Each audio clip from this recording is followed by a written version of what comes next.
السلام علیکم ناظرین، آج کی اس ویڈیو میں جس ٹاپک پر بات کرنی ہے وہ ہے زندگی کا حقیقی معنی۔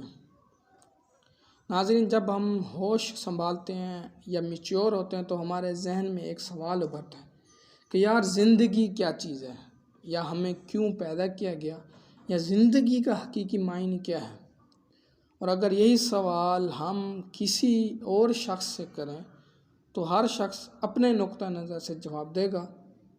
اگر کوئی شخص بیمار ہے تو یقیناً یہی کہے گا کہ یار میرے لیے صحت یابی ہی میری زندگی ہے۔ اس طرح کوئی اپنے مقصد کی تعمیل کو زندگی ٹھہرائے گا، کوئی خوشیوں کو اور کوئی وقت کے پرسکون گزرنے کو زندگی ٹھہرائے گا۔ لیکن میرا ماننا یہ ہے کہ زندگی زندہ رہنے کا نام ہے، اور زندہ رہنا ممکن ہے دو چیزوں سے: نمبر 1 جسم، نمبر 2 روح۔ اور اگر ان میں سے کوئی ایک چیز دوسری سے جدا ہو جائے تو زندگی ناممکن ہے۔ اور اگر ہم غور کریں تو ہمیں یہ معلوم ہوتا ہے کہ یہ دونوں چیزیں ہمیں رب تعالیٰ نے ہی عطا کی ہیں، یعنی ہماری زندگی اللہ تعالیٰ کی عطا کردہ نعمت ہے۔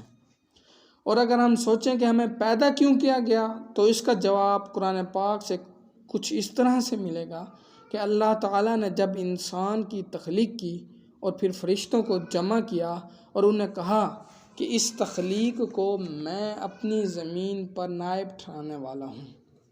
اور اگر ہم غور کریں کہ لفظ نائب کا مفہوم کیا ہے تو یقیناً ہمارے ذہن میں یہی آئے گا کہ اپنے مالک کی اتباع کرنا۔